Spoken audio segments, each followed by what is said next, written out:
jump in here. So I wanted to record this workshop. I'm meeting live with Jaron right now, and this is a workshop I run frequently in my office. So I wanted to also record it. And so what we're going to talk about this morning is specifically a Cutco skill for getting 20 referrals on every appointment and how to network yourself into $1 million homes and get the referrals that you want. So if you're taking notes here, there's a couple fundamentals that I want to run through first. The first one, very simply, is that every appointment has two objectives. The first objective is obviously to make a sale and to sell as much Cutco as possible. The second objective is to get referrals. And in my experience, a lot of sales reps, they get so fixated on closing the sale that referrals almost become an afterthought.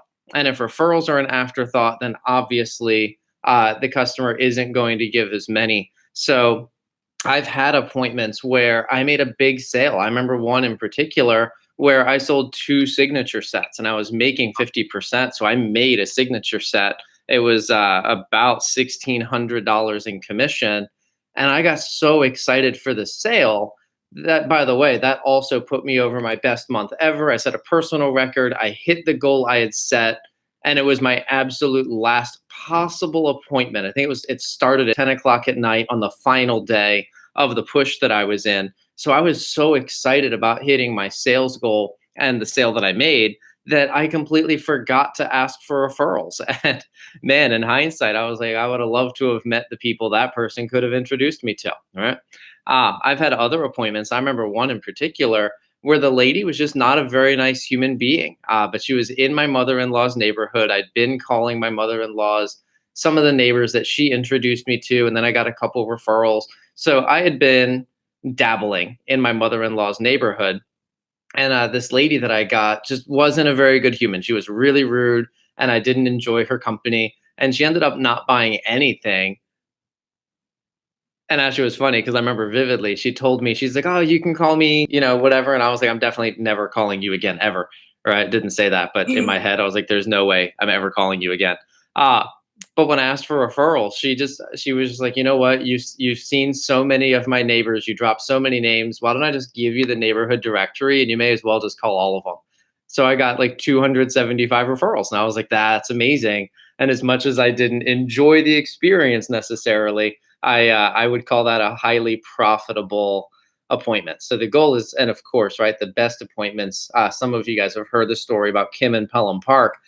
They were actually a referral from someone who is not a nice human either, but they ended up being one of my favorite customers of all time. They invited me to come over and have dinner with them before I even did the demo, which was awesome. So I was like part of their family dinner, and then they ended up buying.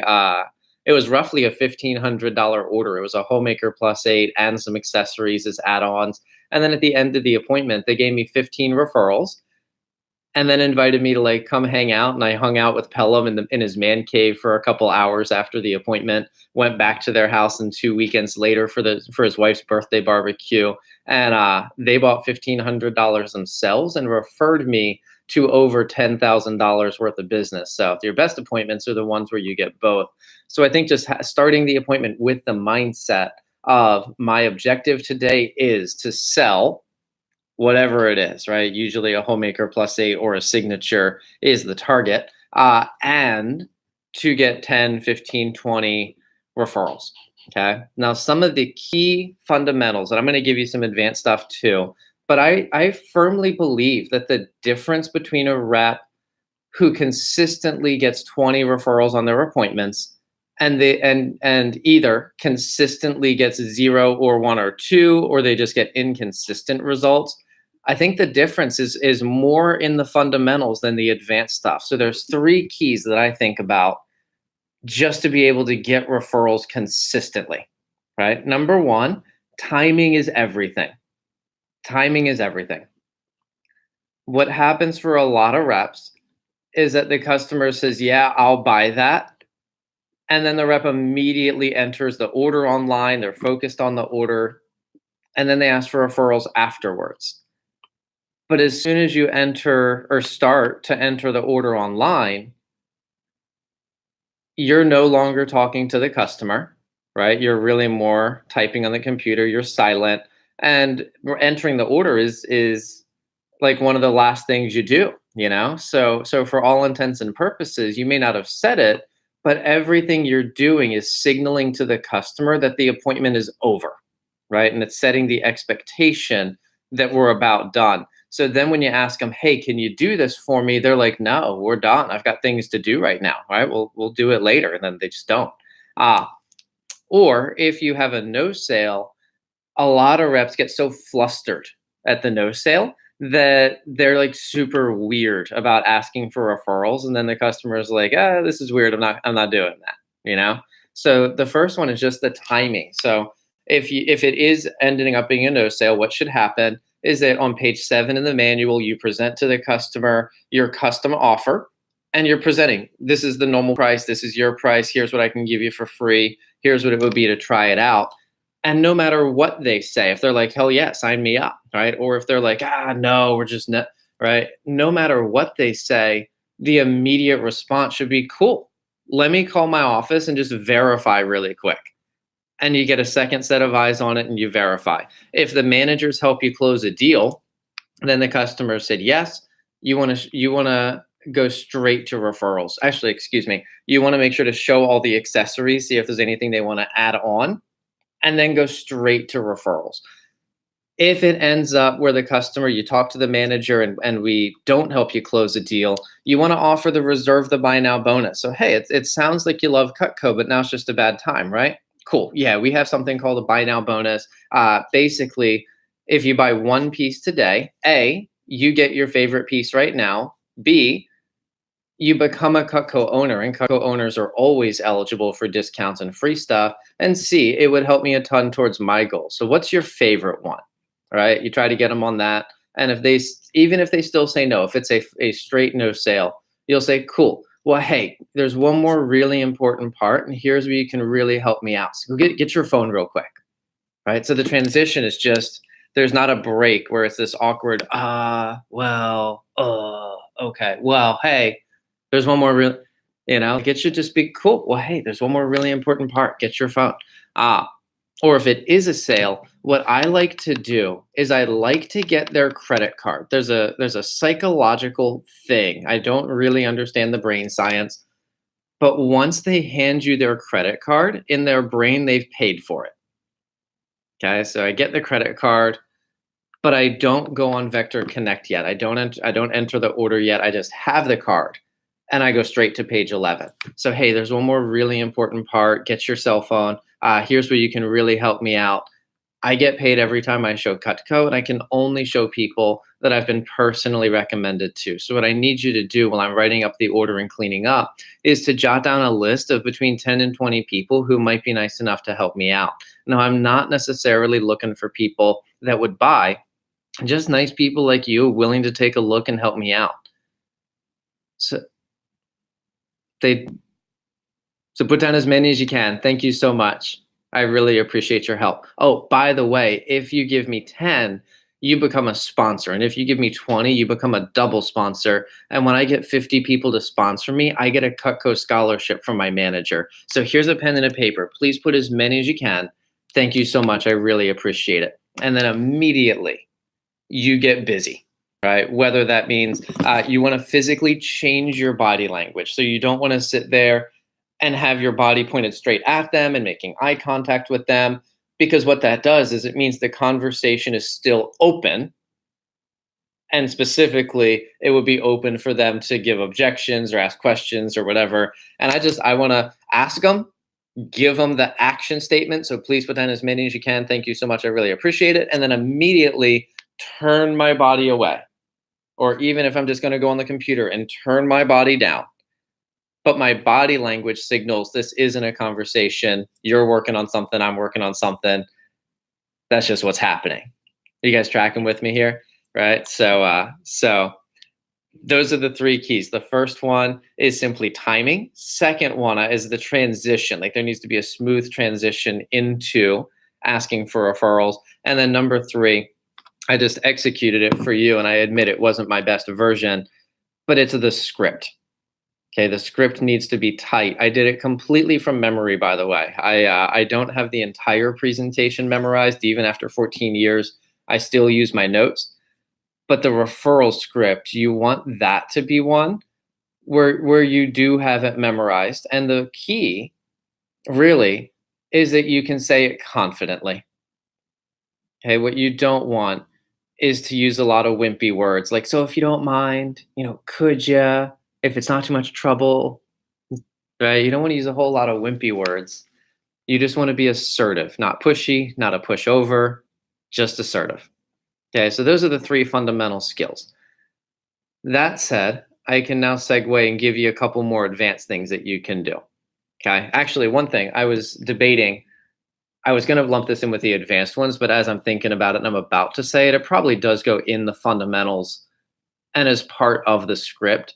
But I've seen a lot of reps, and the honest truth is when reps don't get a lot of referrals, it is self-inflicted. It's a result of some of the stuff we just talked about.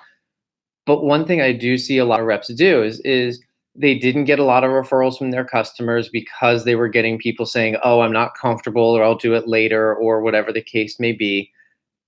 And they start to incorporate that stuff into their future appointments, you know? And I remember I've been guilty of this personally. When I was a rep, I was terrible with referrals. It was all self-inflicted. But I would start to tell my customers, I was hearing all the time, like, "Oh, I'll get back to you." So I was starting to like put stuff in my script about getting back to me to people that hadn't said they were going to get back to me. Right? It's almost like, who hurt you? You know? So I was like putting stuff in my script to handle an objection that I hadn't gotten. And all it created was more people saying, "I'll get back to you." Because they were like, "Oh, that sounds like a good idea. Yeah, I'll get back to you." Or I've seen reps where their customers are like, "Oh, I'm not comfortable giving out numbers." And so they start to like work stuff into their script about not being comfortable giving out numbers, but they're saying it to people that haven't given that objection. And all they're doing is planting the seed in the customer's mind, like, "Ooh, am I comfortable giving out numbers?" Right. So I'm going to lump that in with the fundamentals in terms of executing the script. Do execute the script. Don't use wimpy words and don't plant objections in the customer's head just because one person gave it to you. Ah, Now I will tell you this: when I was a new rep, I remember vividly, man. It was an experimental summer where we were trying some new stuff with referrals. So our old program, and I'm old. This is 14 years ago. We still had to pay per text message sent. So texting customers really didn't exist at that time. Uh, so our old program had been that we would just ask the customer to recommend 10 to 20 people, and they would just write down numbers on a sheet of paper, and that was it. And I would have 10 to 20 numbers on a sheet of paper, and I would call them. Ah, that was the program. And then in the beginning of the summer, they started shifting where we wanted customers to actively call their friends and make sure it was okay to give the referral before they wrote down the number, right? And the super like secret, sexy, advanced thing at that time was to have the customer get their friend on the phone, and then we would try to get them to just pass us the phone and book the appointment on the spot. Okay, that was like the super sexy thing at the time. Now that's not the program anymore, right? I don't. You guys haven't even heard of or thought about having a customer call their friend. Ah, but at that time we were kind of shifting between two different programs, and I was in a spot where I was like, which one do I do? And as with a lot of things, I didn't commit to which one I was going to do, so I ended up doing a hybrid of the two, and neither one very well. So that was my struggle. But I remember vividly this one conversation I had with my assistant manager. His name was Jesse Johnston. And he called me up and he said, "Hey, John, I'm looking at your schedule. Looks like you have an appointment at whatever time. Are you on the way?" And I said, "Yeah, I'm on the way right now." And he goes, "Good. I wanted to catch you in the car." And he says, "How many referrals are you going to get on this next appointment?" Right. And immediately I was like, "Oh, I'm going to get 10." And he goes, "Okay, yeah, yeah, yeah. But how many are you actually going to get?" And I was like, "I'm gonna get 10. That's what you do." And he goes, "Yeah, yeah, I understand that. But I'm looking at your track record right now. How many are you actually gonna get?" I was like, I hope I get 10. And he goes, dude, just be real with me. No BS. How many referrals are you going to get? And I was like, honestly, probably 0. And he goes, yeah, that's what I thought. Okay. He said, here's the deal, dude. You're not allowed to leave that house with anything less than 10 referrals. And I was like, what do you mean? Like, what if I don't get 10 referrals? He goes, I don't know. Did you bring a sleeping bag? Did you bring a change of clothes? Because you're not allowed to leave that house with less than 10 referrals. And I immediately went into like freak out mode. I was like, but what if, oh my God. Right. And he's like, dude, like, just figure it out. Like, I don't care what you need to do. You're not allowed to leave the house without 10 referrals. And I need you to call me while you're at the house to tell me you got 10 referrals, and I will give you permission to leave. And it freaked me out, man. I was like super stressed, but I went in that house, and the whole time I was like, oh, like I wasn't even thinking about the sale anymore. I was like, I just need to get 10 referrals, right? And you can imagine how many referrals did I get? You got 10 referrals when you won. I got 10. Yeah. I got 10. By the way, I didn't get less than 10. Why? Because you were determined to like be able to leave the house. Because I wasn't allowed to leave the house with less than 10. Also, I didn't get any more than 10. I didn't get 11 or 12 or 13. Why? Because you didn't want to, like, I don't know. You just were focused on those 10. That was it. Because in my mind, I was like, 10 is the number. Okay. Yeah. Now, what really changed between the time I talked to Jesse and the time I got to the lady's house? Did I get any better at getting referrals? No. Like, nothing changed. I didn't ask her differently for referrals. I didn't get better at it. Nothing in my skill set changed. The only thing that changed was that I was no longer willing to accept anything less than 10. Right? And I tell you that because I think for a lot of reps, that's the first thing that you need to hear. You know, a lot of reps, they ask the customer for referrals. The customer says no or gives an objection. And the rep is like, okay, yeah, so we're getting no referrals. Great. Right? But you need to have that mindset of I'm not leaving with less than whatever your number is. Okay. Now, my belief is that the first referral, the first one written on the paper, that is the hardest one to get. Okay. You have to get them over the hump from I've done nothing to I've done something. The only reason, though, if you get a customer to give you 1, the only reason that you wouldn't get the customer to give you 10 is if you got lazy. Okay. So the first one's the hardest one. Once you get the first one, you should expect 10 100% of the time. Now I'm in a spot where I expect 20. So I'm going to give you a couple. I do think, honestly, the first and most important thing is just that mindset. I'm not leaving with less than whatever your number is, hard line number. That's where it starts. But I will give you some practical things that you can apply to actually make that happen. Okay. First one is have your sheet ready to go where it's got, Miss Kim's referrals, Miss Kim's list, Miss Kim's friends, whatever. You've got your 3 columns with name, number, area. You've got it numbered 1 through 20. You've got a star at 5, 10, and 15. You've got 2 stars at 20. I'm pretty sure that all of you have seen this paper or what it should look like right now, but you want to have that set up before you start the appointment. What I found is if I'm setting up the paper while I'm asking, it just gives the customer too much time to think of reasons not to do it. It's not a smooth transition. So just having the paper locked and loaded makes a difference. I've also found that if I don't number the paper, if I don't number it, they don't know how many I'm expecting. So they write 2 or 3 or 4 and they're like, I'm done. We feel it, done. It's everybody. But if I have a sheet with 20 on it, that sets the tone that I need 20. Okay, now in your referrals notebook, there's 2 options of how you can do this. Number 1, you need your first 2, 3, 4 pages to all have 20. So in my notebook, I have 2 pages that are complete BS. Okay, the first page was a woman named Deb Marsh. She gave me 4 referrals. And what I did is I took her sheet and I personally added another 16. And they were real people, real numbers, but they were my people, not hers, right? And then the second page I did, I did the exact same thing. I think I got the customer to give me 5 referrals, and then I filled the page up to 20. Now, I only did that with my first 2 pages, but I did it because there is a psychological thing where people want to do what other people are doing. So if your customers see, oh, everybody else gave you 4 or 5, it kind of sets like, all right, she's asking for 10 or 20, but everybody's doing 4 or 5. I'll do 4 or 5. All right. But if I just show them 20 on at least a couple pages, it also sets the expectation that, okay, she's asking for 10 to 20, but there's more people doing 20 than 10. I get it.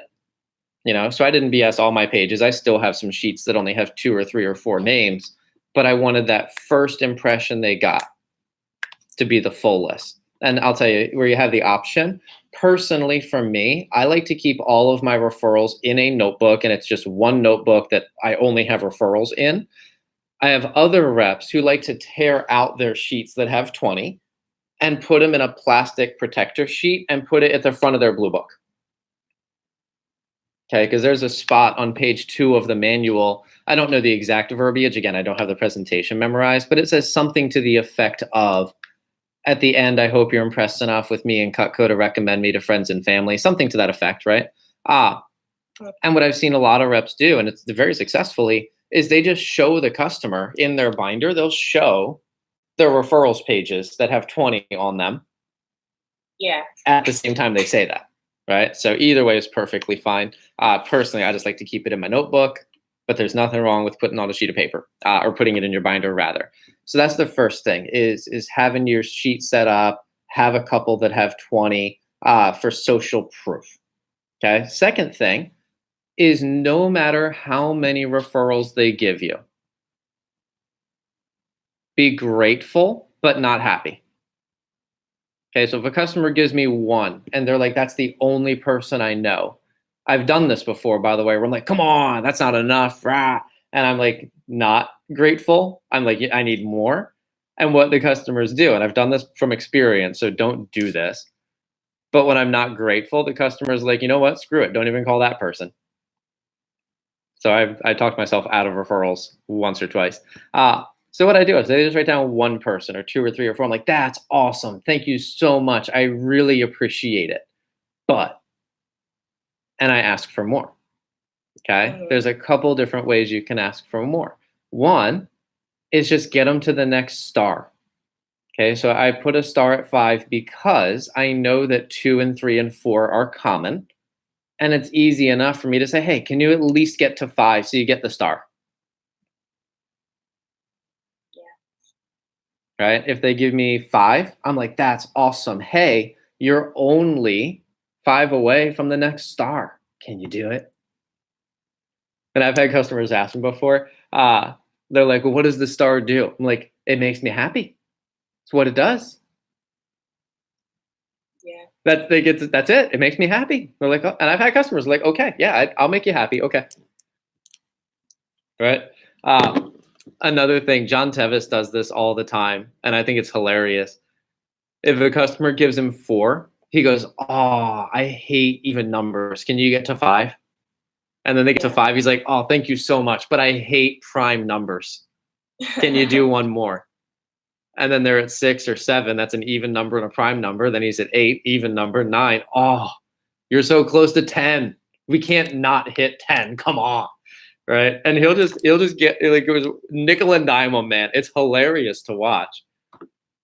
But it's great. He actually, by the way, just posted on his Facebook that he won a raffle selling competition for one of the clubs he's in at school by doing the exact same thing. He would sell raffle tickets. He'd get them to buy 1. And then he would just like, all right, well, thank you for buying the 1. I'm so grateful. But you can't just buy 1. You got to get 2. Can you get 2? And customer's like, yeah, I'll get 2. And then he's like, great. Oh, but I hate even numbers. Can you do 3? And then they would buy 3. And he's like, oh, that's awesome. But I hate prime numbers. And he won. And I think he won like a $250 prize for being the #1 raffle ticket seller just by doing the exact same thing he does to get referrals, which is hilarious. Anyway, so that's the first one. Second thing is ask for what you want. Ask for what you want. And I'll give you a couple examples of that. First off, I just like to give people thought joggers. Even for you guys when you were in training, if you remember, I was like, hey, write down as many as you can, go. And then as you were writing, I was like, hey, don't forget your family, extended family, family by marriage, family by divorce, right? Family who's not really family, but you call them family. Yeah, get all the family. Gave you a couple minutes to write stuff down. And then I was like, hey, by the way, don't forget people you played sports with, whether it was football, cheer, lacrosse, whatever. Don't forget people you did sports with, the players and the coaches. And I did that, and I gave you a bunch of ideas to help you build your list. I do the same exact thing with customers. Now, sometimes I just ask for random stuff to get them thinking. Okay, and a couple examples, and I do these with customers in real life. But a couple examples. I'm like, hey, give me 2 fat people and 1 skinny person. And as much as it sounds weird, you all just thought of somebody. Yeah. Right? I'm like, give me 2 blondes, 2 brunettes, and 1 redhead. And as much as that has no bearing on how much cut code they're going to buy, y'all just thought of someone. Right? I'm like, give me 2 people that wear baseball hats and 1 person that wears sunglasses. Hey, give me 2 people that are dog people and 1 cat person. Maybe 1 person with a weird pet, like a sugar glider or a snake or something. I don't know. And it genuinely can be anything. But the format I like to use is give me 2 of these and 1 of these. Give me 2 of these and 1 of these. I don't know why, but for whatever reason, people just they function well with that format. And then the last thing is I like to do my targeted referrals last. Now the targeted ones, couple examples of that. I'm like, hey, who do you know who has like a really nice car? Like they're super into it. Maybe it's a sports car, maybe it's an exotic, maybe it's a classic, but who's got a really nice car? And if I can get someone who spent 70, 80 plus $1,000 on their car, I know that they can afford Cutco. Does that make sense? And I'll ask, hey, who do you know who has a pool? And I joke about it, and I'm like, I'll sell them Cutco and then go play in their pool. But the honest truth is pools are expensive AF to maintain. I actually have a buddy who converted his pool into a saltwater pool, and he spent $10,000 back in April just to get it like ready for the summer. Pools are just so expensive to maintain. I know if they have a pool, they got some spending money. Sometimes I ask the customer, I'm like, hey, if you were me, who would be the first person you would call? And your customers know exactly what you're asking. And that's cool. They're like, oh, if it were me, I would call Cindy. Great.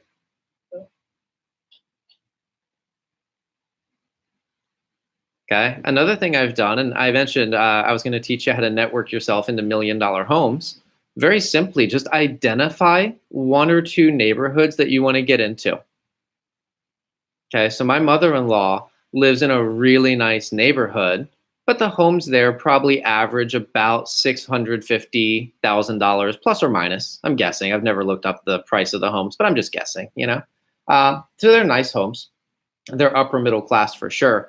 But less than a mile from her is this extravagant neighborhood where like every home, I mean, they start at 800,000 for the bare bones. But if you start like doing stuff to the house, millions is not difficult to achieve in this neighborhood.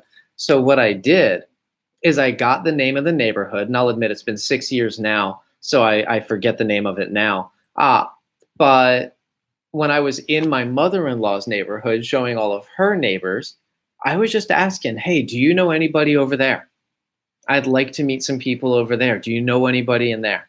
And I got 2 referrals from someone in my mother-in-law's neighborhood for people in this neighborhood.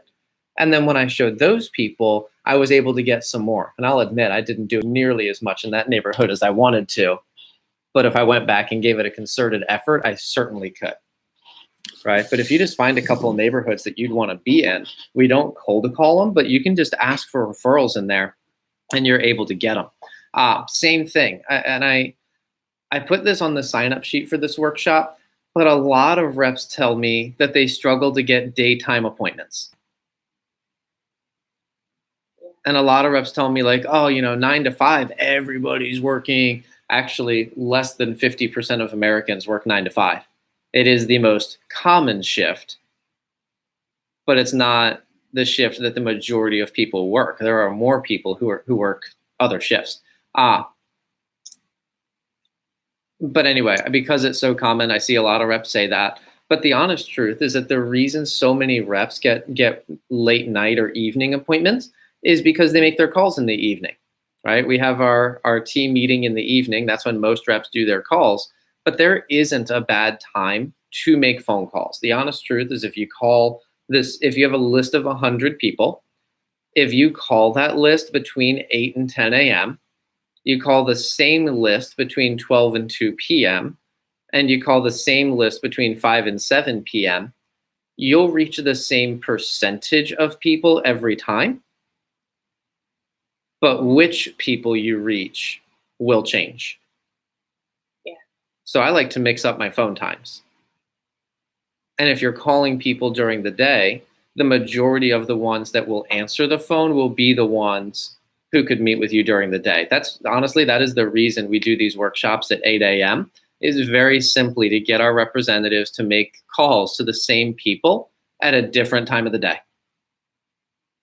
Right? That's the entire reason I put it at 8 a.m. and not at some other time that is more convenient.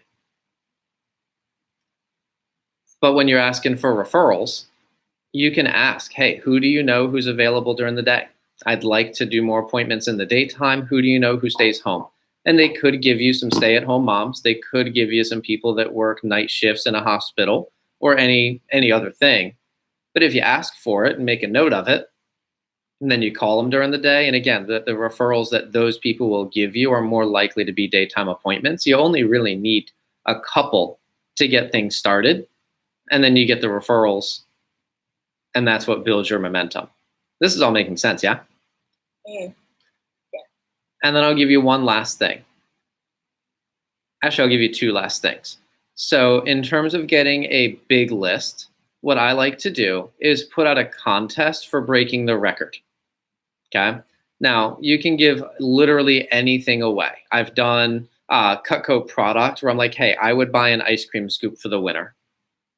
I've done where I've gotten free Cutco from going to a conference. Like we have at this point, we have the SEC conference coming up. The free product is a steak knife.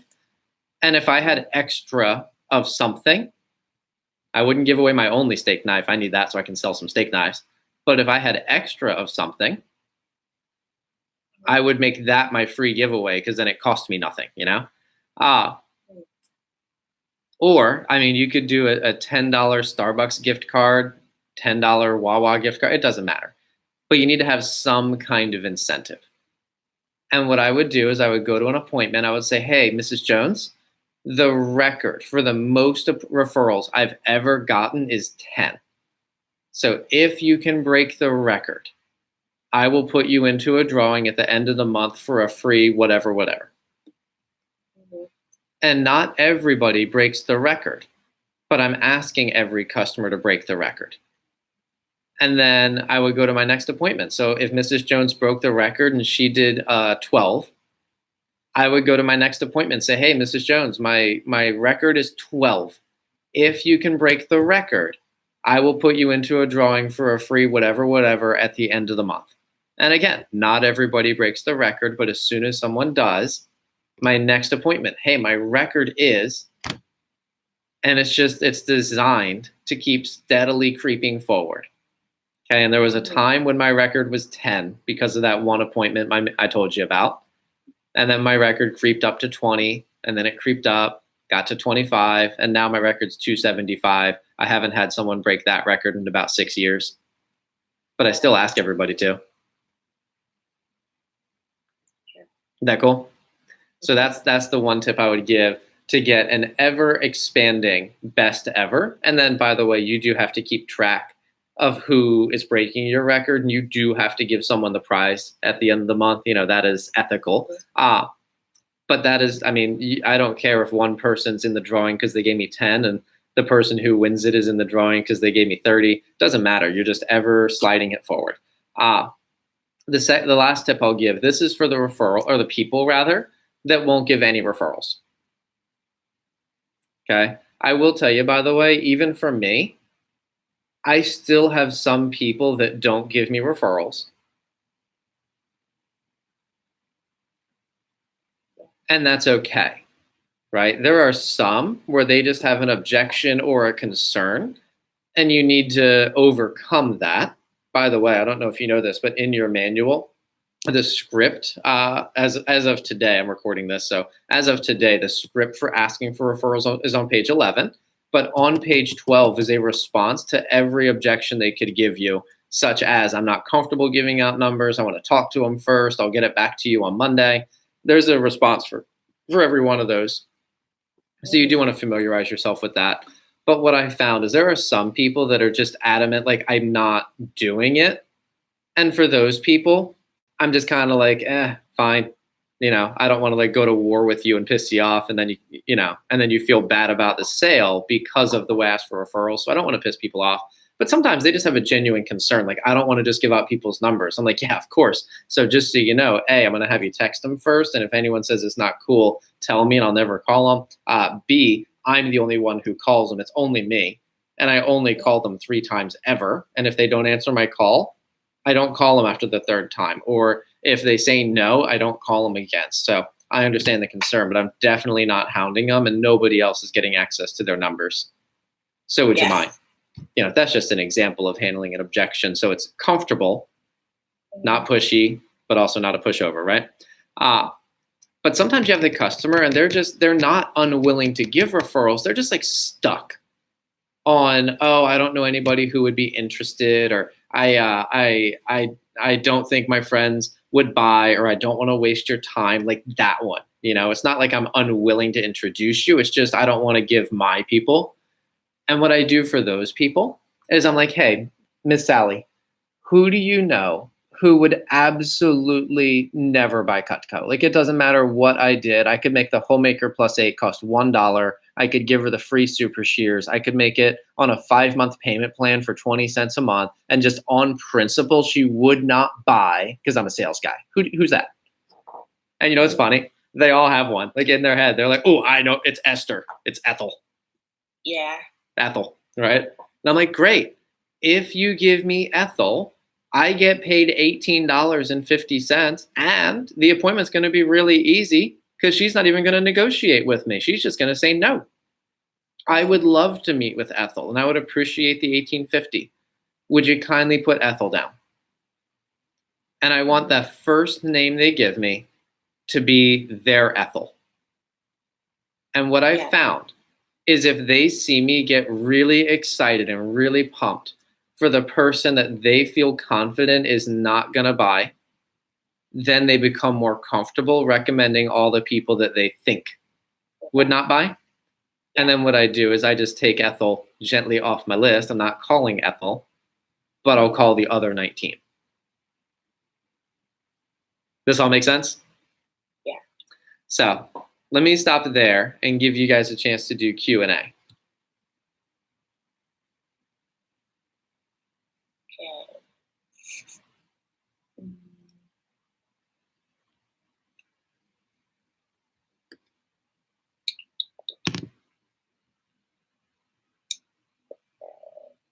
So how would you approach, so you would just approach people in other neighborhoods that you don't know with like the stranger script, pretty much?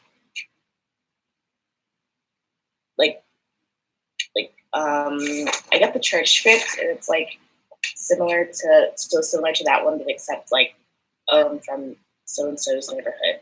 Yep. So the neighborhood script that you have right now is specifically for calling your neighbors that you haven't personally met, but you have in common that you are neighbors. Yeah. Okay.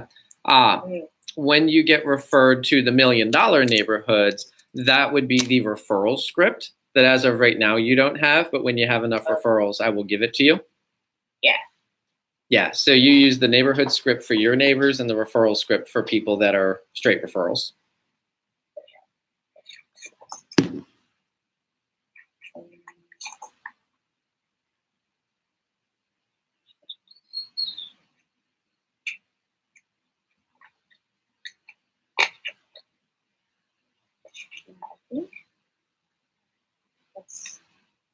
pretty much all. I was trying to go to some neighborhoods today. Or cool. If you don't mind, Kim, hang on 1 second. I'm going to wrap up the recording here. So, hey guys, Okay. thank you for watching the recording. I would love it if you liked the video, left a comment. Let me know what you took away from it, or if you have questions, I'll be happy to go through the comments and respond to those as well. So if you have questions that weren't answered in the recording, feel free to share, and hope this serves you well. Talk to you soon.